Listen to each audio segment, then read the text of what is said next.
But welcome everybody. Be sure to hit the like button. Be sure to hit the subscribe button. I remember in middle school when you felt self-conscious if you were the last one to go through puberty. That really went topsy-turvy, didn't it? Sometimes the Hasbara, it's too much explaining yourself and it's too apologetic. Be sure to hit the notifications bell.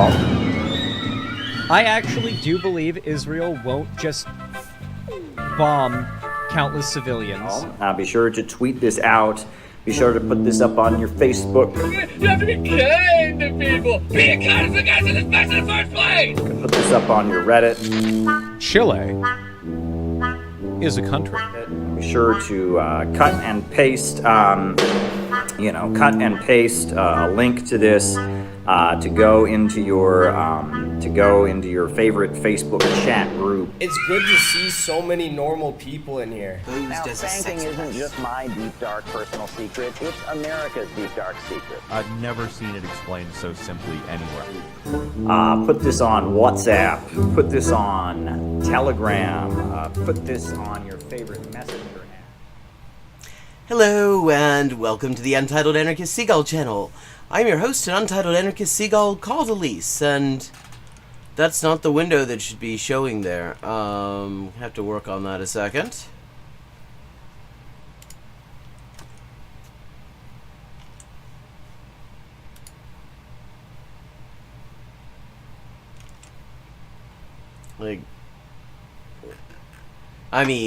Yes, there's a GoFundMe, and I'm raising funds to do a translation of some legal advice on what to do if migra shows up at your door into Spanish. But I was actually trying to have the YouTube show up there. What the fuck are you doing? OBS? Let me fix that. Hello, Erica. Forward.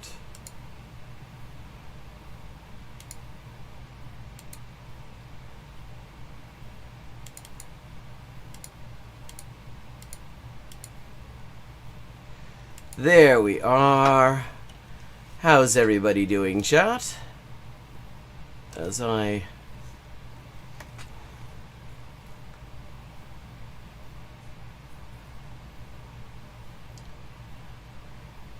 is definitely a good approach. Not even being seen to be home is also definitely a reasonable approach, since they don't seem to particularly give a shit about laws, because there's basically zero accountability for ICE. Never has been. Let's see. Yeah. Never open the door. In fact, try to avoid even being seen to be home. So, we've got a bunch of stuff to look at. I'm kind of curious about Bonerlocks reacts to Frogan's response to Ethan Klein. Another meta react to a react sort of thing. But the sort of double whammy of Bonerlocks and Ethan Klein together could be interesting. We've got Dylan Burns, war tourist, who has decided to, declare Palestine Action a Russian op because he thinks that because somebody like Israel claimed that actually the aid that was the weapons that were sabotaged were in fact for Ukraine, which no, they weren't. But Dylan Burns isn't known to give a fuck about like what's true. We've got Pim Tool, DOJ indicts man who delivered face shields to anti-ICE rioters. Trump roasts communist lunatic Zohran Mamdani. And Caleb Muppet on how did the USA win the Cold War. And we've also got this is Francesca Fiorentini looking at Cenk apparently, who has been called out for not being a leftist. And so where shall we go, eh?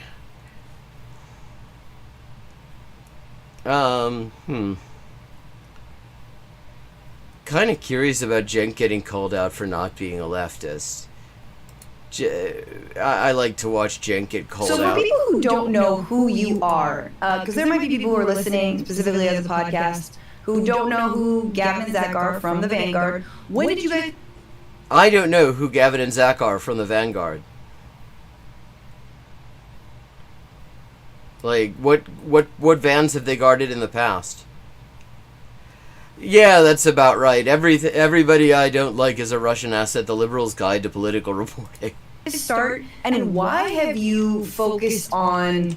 I mean, I guess maybe, yeah, when did you guys start, and like, why did you guys start focusing on kind of like debates that you saw on YouTube and, you know, little crash outs and flame outs and funny things that you observed?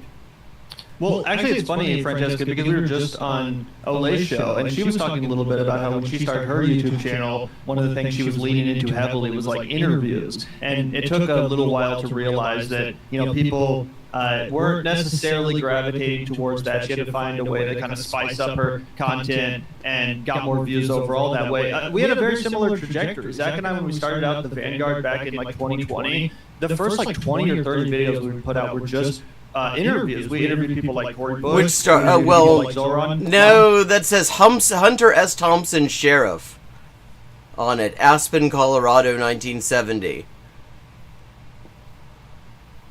So, no, not a Zionist thing as far as I can tell.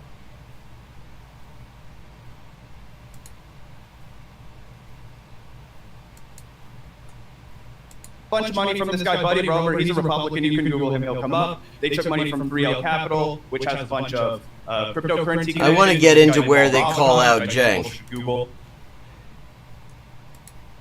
So I'm skipping ahead. Okay.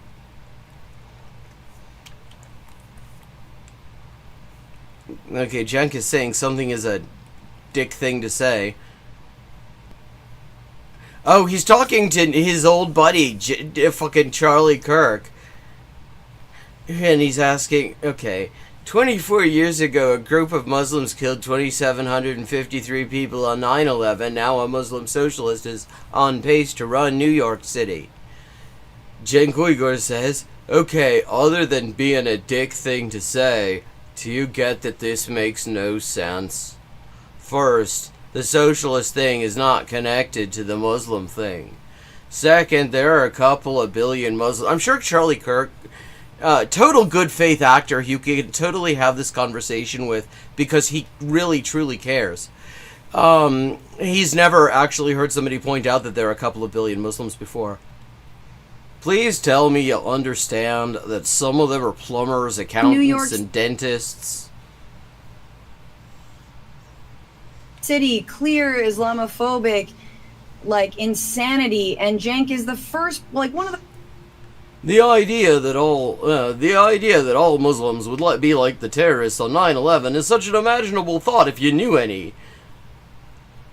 Because then you would know that they are also grandmothers who give milk and cookies to their grandkids. And like, fucking Charlie Kirk knows this.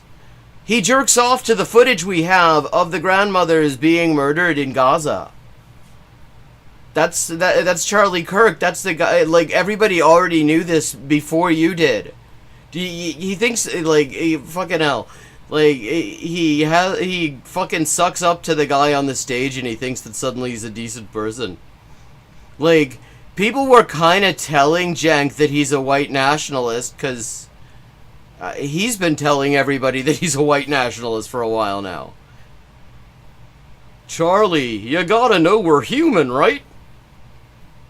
Yes, Muslims can be perfectly good mayors. The first people to respond and saying, okay, other than being a dick thing to say, do you get that this makes no sense? First, the socialist thing is not connected to the Muslim thing. Second, there are a couple billion Muslims. Okay, I think we can skip over this part. I believe we already heard this guy. Fucking Cenk. Please tell me you understand that some of them are plumbers, accountants, and dentists. Please tell me you understand there's a range of humanity within each religion. A range of humanity? Please. Yes, a range of humanity. A range of humanity. I missed that. Fucking hell. Charlie, gorgeous cities like Istanbul have Muslim mayors. Yes, I believe Erdogan actually, like, abducted the mayor, some major city, it might not have been Istanbul, for like no fucking reason. Charlie, I can call you a bigot. That's easy. Yeah, it's also fucking true. But I'm not sure it solves anything. Cause I got this grift that we could work on together. Instead, I'm sure at the cost of great derision from my own side, whatever the fuck that is at this point, I'm gonna ask you to think it through and see if you can still think this makes sense. Your call. Jesus.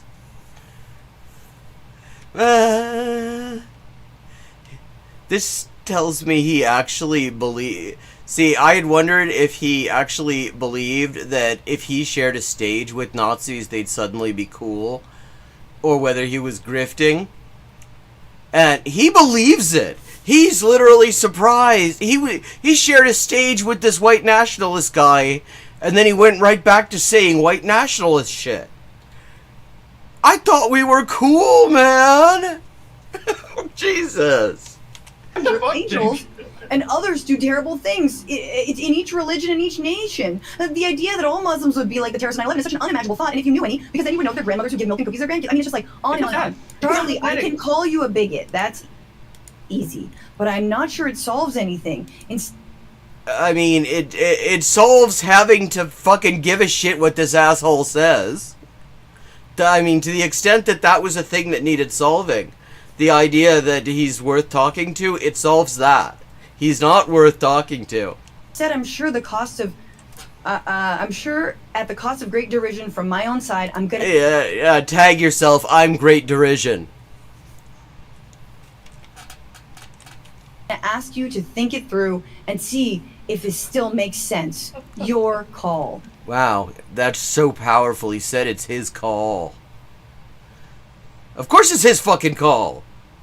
It's his fucking tweet. And then I just wrote, bark, bark, bark, please bark, bark. Jank once again at the wrong tree. Acceptable. Like, he's just... And then Muskadin Petkov, whoever that is, says they can still grab a beer, maybe. Again, he's barking up this wrong tree to try and break bread with these fools. And it's very pathetic because these are open Islamophobes. And you know what? Where they get paid when they do the Islamophobia.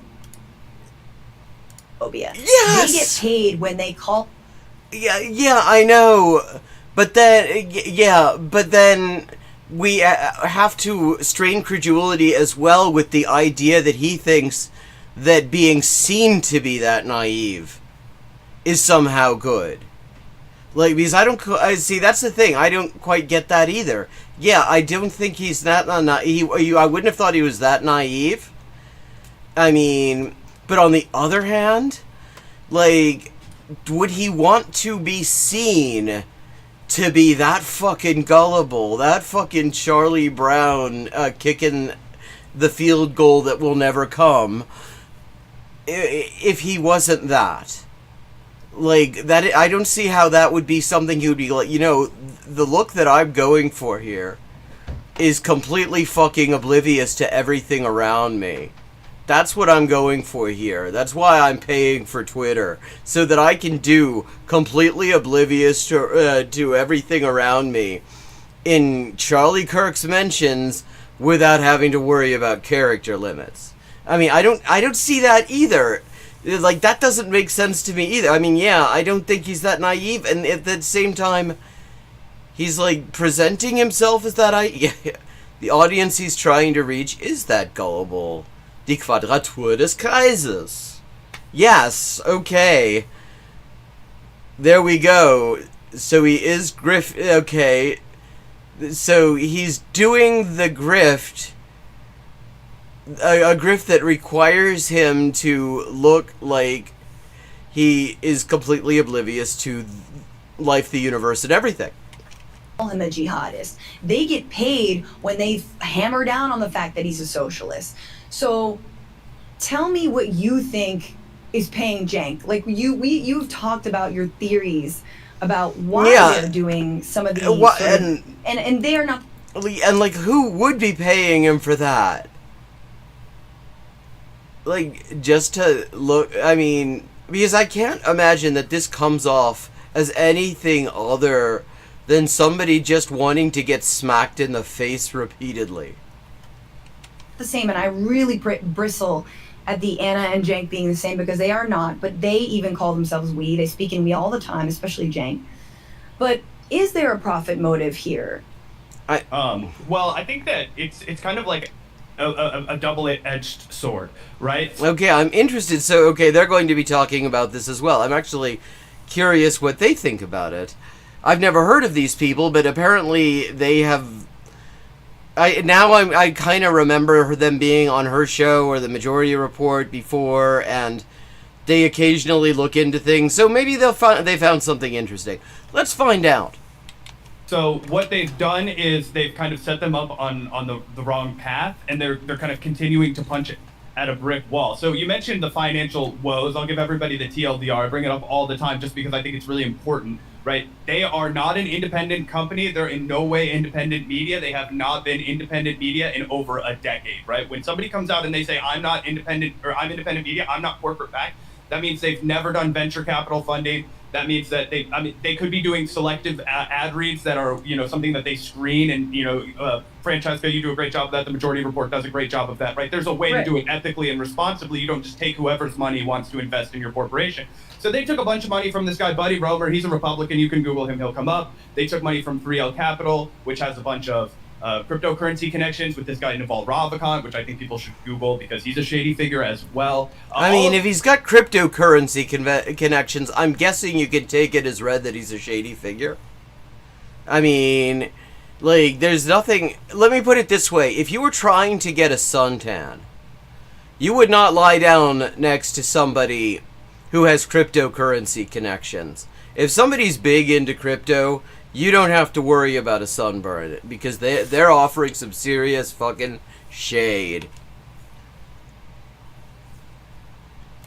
The companies, or I guess firms rather, venture capital, that invested in the Young Turks, they're just regular ass firms that are going to invest in anything innocuous. Like, one of them sells a bunch of dick pills on this platform called Bro. Another one is invested in Bird, the scooter that terrorized everybody. Like, Gavin and I both got damn near hospitalized riding those things around. We were intoxicated. Go Puff. These are the kind of people that they're taking their money from, right? Which is fine if we were talking about, oh, I'm going to do a show on MSNBC, which is owned by Peacock. That's just kind of what you expect. There's going to be big money behind it. Thought it was owned by media apparatus. That is the whole. Thought it was owned by shareholders. What? The Young Turks. I actually think it's kind of cool if they've decided to let a Peacock own it.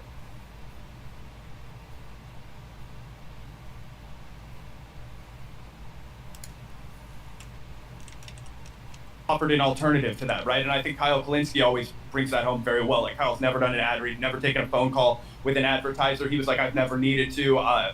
Before Adpocalypse, it was way easier to make a living on YouTube. After Adpocalypse, I was already big enough. I had an audience of people that were ready to, like, sign a check from my Patreon, right? So he never went through it, but it's an alternative to that. You're offering somebody something that's... When was Adpocalypse?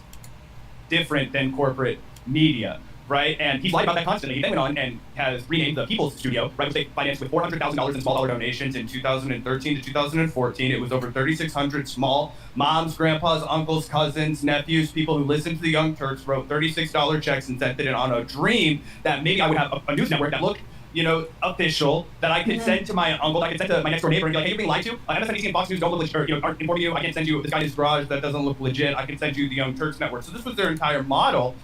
To look legit.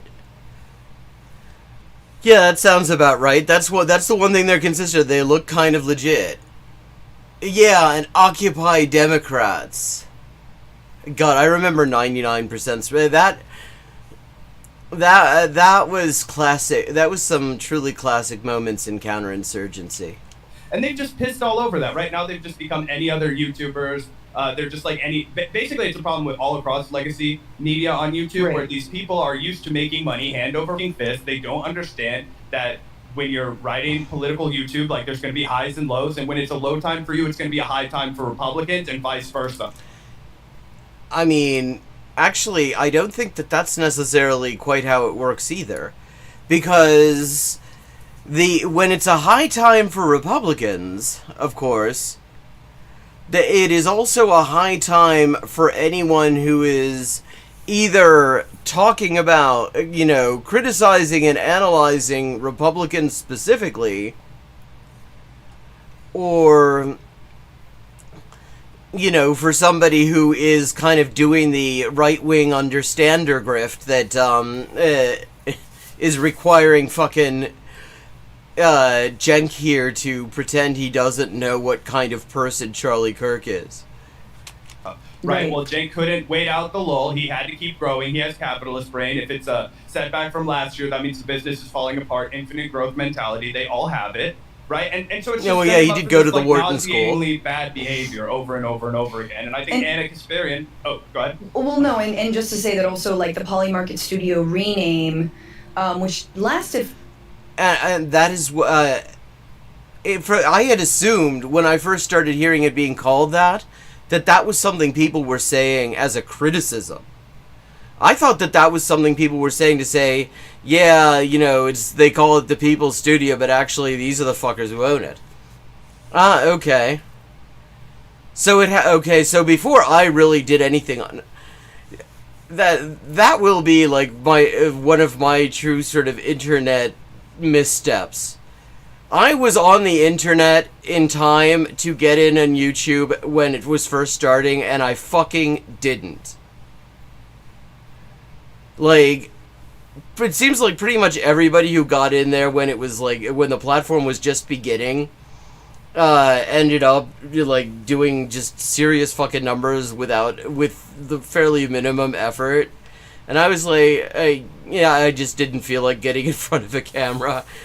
Shit, that was not a great decision on my part, I think. But I thought that calling it Polymarket Studios was a way to call it out, but apparently they actually do just call it that. That fucking hell. For maybe about a year or so? Yeah, I think he named it for the election season, but then he couldn't get them to re-up because it was such a bad business deal for them. They probably didn't generate any profit off of it. What's the connection with Peter Thiel and Polymarket? He gave them $70 million in one of their initial seed investment rounds. He's also considered the kingmaker. So, fun fact about me, I spent years of my life breaking venture capital. Right, I worked at this corporation called Casey Rise Fund, which invested exclusively. So there's fast money in here. Well, I mean, if there's any kind of like tech billionaire money, you can be fairly certain there's going to be fast money in there. That's kind of how that works. But that's pretty mask off money to be taking. I got picked up by this company called Zigo, which got my Vista Equity. So in the first 4 years of my adult life, I was surrounded by a lot of these kinds of assholes all the time. And Peter Thiel is God to them, okay? You don't even really need to say his name. He's like one of 5 guys that are kingmakers, okay? And do you know who else is another kingmaker in Silicon Valley? That guy Naval Ravikant I was mentioning. So these are the guys that Cenk is just showing his ass to. He's desperate for them to give them money, and he's just auditioning based off of what he would like to see. And I think his plan, and I don't have any evidence for this, but I think he kind of wants to go the Glenn Greenwald route or the Matt Taibbi route a little bit. And so, I mean, oh, hey, Tomas.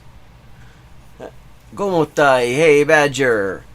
Yeah, so, and I think, if we mean by the Glenn Greenwald, Matt Taibbi route to just very, there's a slightly different routes. They intersect very strongly. They more or less end up sort of braiding themselves. Because there was a whole prehistory before Glenn Greenwald was really well known, and he was very heavily into the far right, and he was big into race science, and wrote about how the racial makeup, the race science of why socialism is big in Latin America, and that sort of stuff. And then he sort of did his turn where he'd spent 5 or 6 years doing actual journalism and burning sources, as Chelsea Manning can attest. And Ed Snowden, actually. He burned both of them. And Reality Winner, which is a hell of a fucking name to have. But apparently it is her actual name. Yeah, burned them too. Burnt a lot of them. But was doing something that resembling journalism, and then at some point he sort of started moving back to the far right shit from whence he came. But, like, Taibbi, I mean, I don't know, and I wasn't aware of him early enough, so maybe that's also where Taibbi came from. But, I mean, like, I own Griftopia. He was, like, a lib who did his research and could write around the time of the, you know, global financial crisis and all that. And then he just sort of progressively decided to move into far-right stuff, and especially turf shit.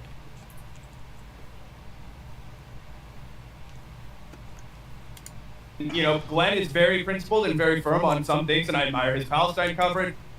We've had deep disagreements on other issues. He's come on the show. He was always nice to us. I think it's worth noting. But well, yeah, he's not very. He's principled on some things. Source protection is not one of them. The public's right to know, he's also kind of iffy on.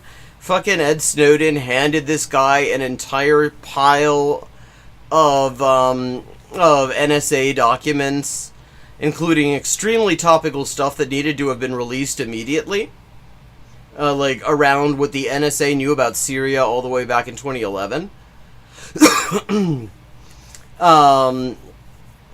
And he just handed it over to fucking Omidyar, and Omidyar has been sitting on it and drip-feeding it. So, like, I think it was 2016 that we first got reports about NSA documents that Snowden released in 2011, or 2010 actually, where it was the NSA talking about how, yeah, Saudi Arabia was running major paramilitary activity in Syria from, like, the very start.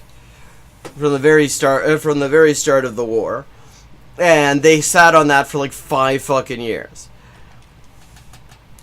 So that's not one of his principles. the reality is that he has gone the Peter Thiel direction, right? Like, Yeah, he's big, rumble, like, you know? And Oh, yeah, Matt Taibbi's and I another think- guy, and I think, yeah. And Taibbi's definitely another, and I think this is sort of when you first mentioned the, like, covering the journalists, you know?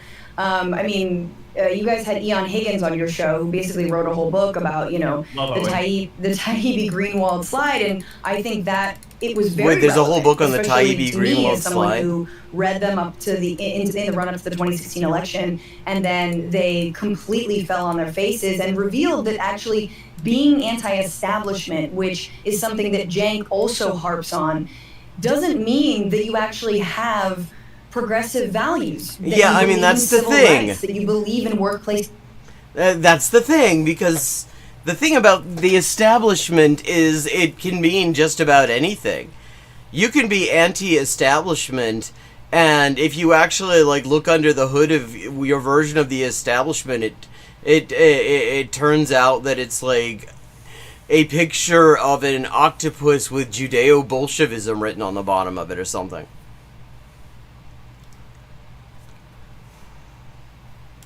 Democracy. Obviously, wink to Jank on that, because we know his history with union busting in the initial phases of the TYT union formation. And Yeah. so it doesn't really, like, being anti-establishment doesn't mean anything. And I've tried to ask him what that means, or being populist. These are empty. Yeah, populist is another bullshit term. And anyone who is, like, using that as a load-bearing member in the description of their politics, that is something to be, that is a warning label.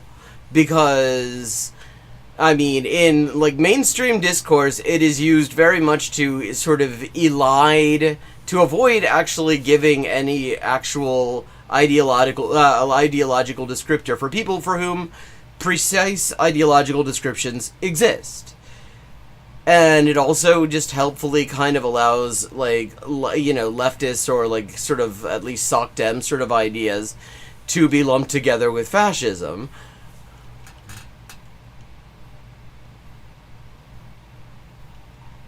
Platitudes and words without actual, like, more. Well, Bolshevism just is something different when you don't hyphenate it with Judeo. I mean, I don't think that clarification was needed. Moral principles grounding it. What are you for? What do you stand for? Look at Zoran. speaking so brilliantly and nimbly about Israel Palestine, about I'm going to look at this in a little bit, about being able to defend even things like global intifada, which there's nothing wrong with that phrase, and he can do this. I mean, it's also just not a bad idea. So well, and making talk about anti-Semitism, but in a response say, I'm working around all hate crimes and all hate speech, and making doing more education on this. So yeah, and the people who will scream about anti-Semitism in this country hate that more than anything, because the thing is, their whole thing is they actually work with the people who do a lot of the hate crimes that you're going to be looking into if you look into all the hate crimes. I mean, ask Jonathan Greenblatt. If he's not trying to come up with some new way to refer to a fucking Nazi salute. Anyway, I can't wait to hear what Greenblatt has to say about how it isn't necessarily anti-Semitic to call bankers Shylocks. I guess I want to let you guys go because it is Friday afternoon. It has been a long-ass week, although a good week. I wanted to maybe focus a little bit more on... I wanted to give my theory on the Anna stuff. Yes, yeah, I know. I know. And it is true, you don't really hear Bolshevism for the most part in English so much. Possibly because of the implication. Quickly, because there's different shades here. Cenk's not really sure he's unaligned, as Anna's very clear she's unaligned. She's not. Yeah, except that she isn't unaligned. I mean, she's unaligning. She's very clearly aligned. You can actually look at it. You can look at the people that she leans towards. I mean, when she decided to do her Central Park trutherism, and come out as a fan of Kyle Shittentrau's and all the turf shit, she knows she's aligned. She's doing a Tim Pool. He likes to call himself politically homeless too. On the left, she's not on the right. She wants to have conversations with anyone except for me.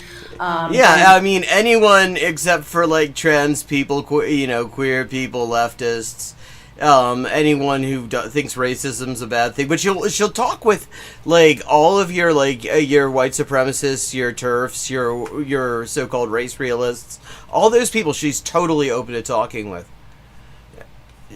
She'll basically talk to anyone but leftists. She's unaligned. To the left of her, actual left of her. She's good on Palestine, and so that's why she gets, rebooked on Piers Morgan a lot. See, good on Palestine compared to what, though? I mean, compared to Cenk, that isn't much. And Cenk fucking still employs Ben Glebe, just absolute Zionist ghoul. And it's the one issue.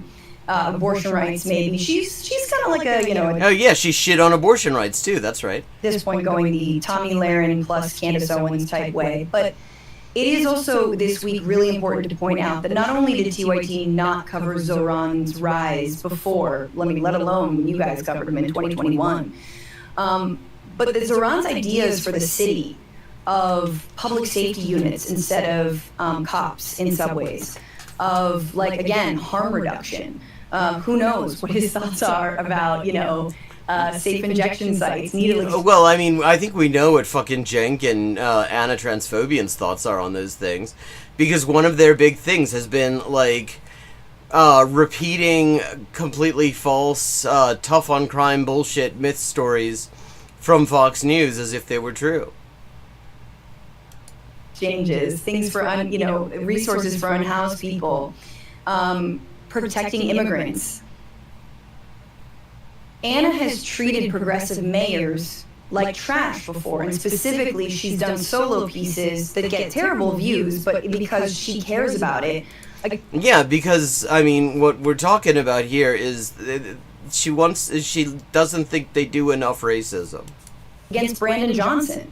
Brandon Johnson, mayor of Chicago, also progressive, also someone who has moved money out of the police, also someone who supports teachers' unions in Chicago. She's done entire exposés about how terrible Brandon Johnson is. She's so unaligned. So wow, she's just politically homeless. She's got no home except on the right. Mark my words that if Mamdani is elected, I give her 6 months to do an utter takedown. And it's so ironic because here's someone who stands for Palestinian human rights. Here's someone who is Muslim American who's facing down all this right-wing hate. But push comes to shove. From Anna Transphobion's perspective, though, what's not to hate? That's all the stuff she doesn't like. Bread and butter, things that she gets, all up in a knot about have to do with so-called safety, policing, and all that. And it's just like, here we go again. Yeah, it's crazy. And I feel like Anna's one of those people that, like, she does talk a lot about the things that she hates, and she spends a lot of times criticizing the public officials when they do something wrong. But, like, who would she point to as a good mayor?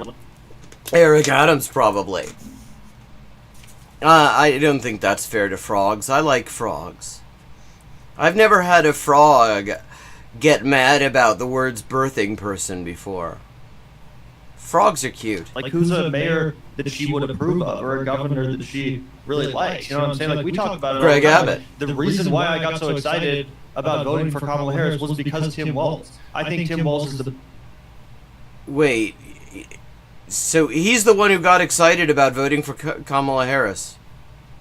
He got excited because of fucking Tim Walz? Like, wow, see, that just shows you how unspoilt people are in electoral politics, that's what it took. Best governor in the country. We talked about it a million times, all these policies that he got passed. Sending out the National Guard to attack BLM, condemning the trade unions of Minneapolis when they evicted National Guard from their union hall, which the National Guard had occupied without permission. I mean, yeah. Why he's an example of a progressive in office who was actually able to improve his state, and how, people don't spend enough time giving governors and mayors credit when they actually can get it done from the left, And Aniston's all... Like, if you look at the stuff that he actually did that, I think anyone on this panel and myself would say was positive, it's all things that Anna Transphobian hates.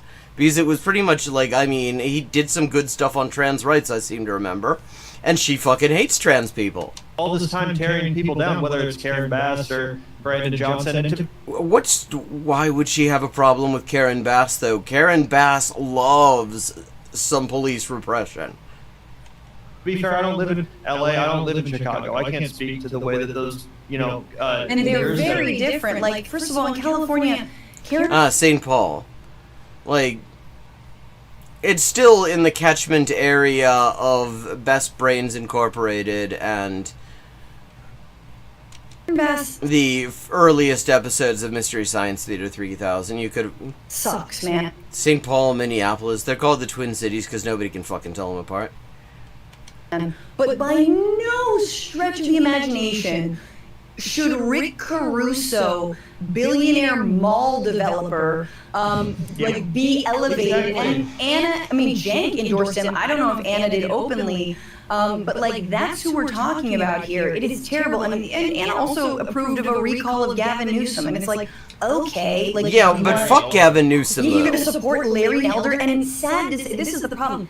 There isn't a big enough left, we're gonna defend Gavin Newsom is horrible. California sucks. California. That's why the New York win is so big, because New York Democrats suck also, and so Zoran coming in there. Whereas, Minnesota Dems are way more over, on top of shit and getting things done. What about Boston? Right? She did an entire episode where she came after Michelle Wu, who's arguably one of the most effective mayors in all of America. We were fortunate enough to have Boston City Council President Ruthie Louis Zhen on a day after Anna was just totally botching her coverage of Michelle we debunked line by line the way that Michelle Wu was actually implementing a true sanctuary city, which was what Anna was pissed off about. She was upset that Boston PD was told unsummarily, do not, work with ICE. Do not. Yeah, of course the question is, did they not do that? I mean, like, LAPD were also told in no uncertain terms, do not work with ICE, and they're on film working with ICE. They're on film working directly with them. And Karen Bass was at the same time, like, talking about how great the LAPD were as they were, like, shooting at people who were protesting against ICE. Not collaborate with them. Do not cooperate with them at all. If we have somebody that is in a Boston jail, they will stay in a Boston jail. They are not going fucking anywhere. We're not sending them back to another country. If they have committed a crime in Boston, they will serve their time in Boston, and then we will let them look out the front door. Like, that was their policy. And Anna was melting. Well, the thing about letting them out the front door, though, is, like, if ICE wants them, they'll be waiting outside the fucking front door. Like, maybe have a back door? Down, saying that they were refusing to, do anything about criminals, and we debunked it. Oh, Michelle Wu is, I'm sorry, the gold standard. I mean, it depends on your perspective. I guess within, sort of from Minnesota perspective, I guess Minneapolis is an actual city. But from, say, a Chicago perspective, all of Minnesota together is just a sleepy burb.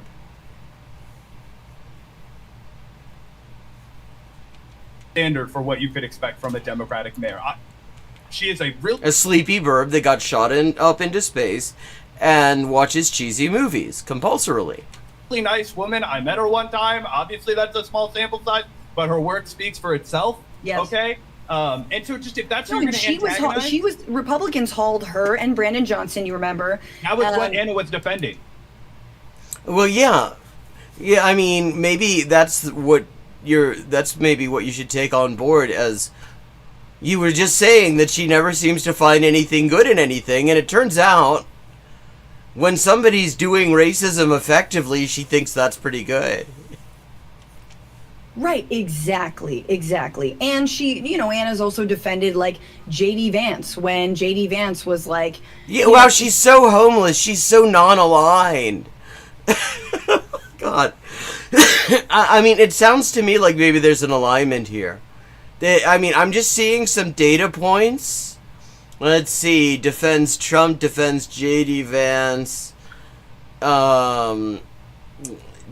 Hates talking about birthing people. She's hey, also Badger. bought into this line about that J.D. Vance also has echoed, which is that immigrants are straining the housing, market, and they're the reason that people can't afford places. And it's like, oh my god, like this is a simple math just proves that's bullshit, because I mean there are like the sheer number of vacant properties there are for every it is a multiple of the number of people in the country who could actually use a place to live. We don't need to build any more housing in order to get everybody under a decent roof. We just need to, if you just fucking pick the locks, you could actually end homelessness right now. If you are laundering this... I mean, admittedly, the cops might have something to say about it, and the landlord might be pissed off, but fuck them. And these are people who love to go after big money, love to go after corporations, love to talk about... Anna loves to get into the, internet scene about private... Yeah, they certainly love to chase after big money. They got that big Teal money, that big fucking Polymarkets money. I mean, yeah, they're really going after that big money, and they're getting some of it, too. Equity. And you're going to agree that immigrants, often who live like 6 people to a studio apartment, are the ones who are driving up the cost of housing? And this is where I really get really upset, because being in LA, after the LA... I mean, see... okay, yeah, and that sucks. That's fucked up. And is also complete bullshit. But at the same time, it's at a certain point you have to say maybe there's a through line between the sources of funding, which you got a lot of property developer money floating around in the circles that they're getting money from, and the policies. They got a whole lot of hardline right wing shit going on in the sources of money that they're getting. And what do you know? They never miss an opportunity to do a racism. I mean, you can't even really say that they have decent Palestine coverage because they got fucking Ben Glebe. Fire, she was spinning Who's fucking gooning over fucking IDF TikTok videos. lies about unhoused people who were They said drugs started the fires on an episode of TYT. That made me lose my fucking mind. Yes, they said drugs started the fires. They also, after, in Drugs the wake didn't of start these the fire. massive raids, LA is still under siege. And Didn't start it smoking, but they helped me coping. And it was basically like took Tom Homan's list of most wanted and it was like, some of them are actually doing terrible things and they're... Well, yeah, I mean, that's how you know that, that Cenk is a real Obama Democrat, because Tom Homan was not just an Obama appointment. He was an appointment that Obama was so proud of he gave him a fucking medal. This is how he is showing that is a shout out. And it's like, yeah, okay, we're going to take the word of Tom Homan and DHS that lied about Kilmar Abrego Garcia, to say nothing of Anders, the makeup artist, who's... To say nothing of like literally every time they open their mouths. Let's be serious here. Still it's Homeland Security. They're not in the business of giving us accurate information. In Sicat in El Salvador, you're gonna take their line. Cool. That's all we need to know about, folks. And the reality is, she used to be someone who was so good at facts, right?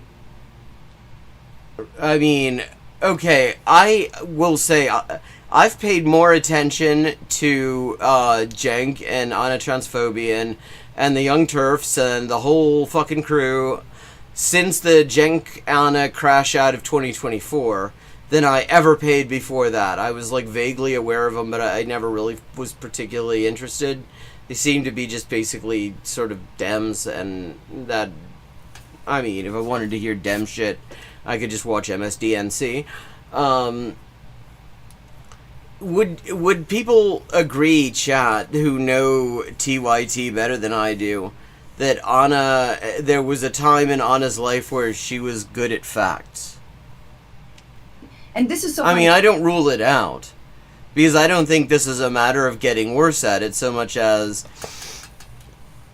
a combination of economic and political expediency coming together. Because the other day, and I'll play a clip really quickly before I let you guys go. The other day, they claimed that, those of us leftists who don't want to work with the right or give them their flowers for being against the war, we're in our echo chamber. We've lost sight of the facts, and they're just there to spit the facts. Meanwhile... And, yeah, the thing is, they're not... It's like, the idea that we should, like, give them flowers for wanting to infiltrate anti-war organizations and turn them into fast shit is already a bit much. Like, the far right gets into these things, I mean, because they want to hijack them into something that has absolutely nothing to do with their legitimate purpose. That's the whole point. It's called entryism. It never goes well for the people who are open to it. And it is a long-standing far-right strategy. Like, we do not need to give them any benefit of the doubt on this. The benefit of the doubt was obviated sometime in around, like, 1920. Any unhoused person somewhere, like, lights up a crack pipe and Anna's like, she sees red. She's gone local news reporter on us. You know what I'm saying? Oh, yeah. She sees She's brown. genuinely afraid of Los Angeles. We get into arguments with people from the coast all the time because they're like, "You guys don't understand what crime is like. You're from the middle of America," and it's like, bro, St. Louis is the murder capital of America. Okay, it's in Missouri. Yes. Kansas City's always in the top 10. Okay, there's a zip code. Yeah. We call the murder factory, and it's really sad, but nobody goes there. Like, it is. If that was happening in Los Angeles, Sorry. they would be melting down. Yeah, 100%. Yeah, we've seen that. Yeah, I mean, Kansas City has this thing for a few years where this guy was abducting young black women just off the streets, and the black community was actually trying to get somebody to pay attention to it. And the Kansas City PD were saying that it was all rumors, this wasn't really happening, nobody knows anything about any of these young women or anything like that, and we're also not investigating, etc. And the only reason we actually know who the guy is that a survivor escaped and was able to actually retrace her steps to where she was being held. Like, the cops in Kansas City for years had been saying that this was nothing. Quickly, and then I'll let you guys go. I know you got an afternoon, evening plan. This is the moment that I think a lot of people are talking about, because Anna and Jake did finally put out a video where they're responding to leftist critiques of their interview with Kyle and Crystal. Okay, I'm kind of curious. Chat, if anyone knows where I could find this video, maybe we might look at that next, because I'd like to just look at those jabronis directly. And this was sort of this revelatory little... TYT responds to leftist criticism. Okay, that's easy enough. That's one from, 2 days before this video was made. Moment, where Anna sort of, offhand is well, you're not a leftist, because Jen kind of has labored under this assumption in all of his critiques about, the left, that he is one of us. Yeah, and no. Jank, you're not. This is coming from a good place. This is coming from the inside. This is, and he's mad at other people for saying they're the real leftists, because he's trying to be the real and all that. And she doesn't, and then she says this. It's framing it as, we're tougher and meaner on Trump voters. We got them, right? Oh, Jank, look at him being soft on Trump voters. Yeah, that would be so weird if Jank were, soft on the far right. If he sucked up to them on Twitter. That's not a real leftist. And as Kyle said, look, man, I don't catch... Well, I mean, you're not a leftist, number one. Yeah. Wow. Oh, and what's with the fucking Margaret Thatcher Talbot's outfit she's got on? Fucking Iron Lady vibes over here. Right, but I'm on the left. I'm massively on the left, bro. Massively, I mean, and look at her face as she says this. It's so fucking matter of fact, and I mean, it is indeed a matter of fact. And he's just fucking, becoming a Family Guy meme. That's like when your mom comes in, you're on the phone with this, you're on the phone with this, chick, and you're like, yeah, I'm driving a Maserati, but it's in the shop, and, your mom over there, honey, you don't have a Maserati, you're driving the Fiero from 99, what?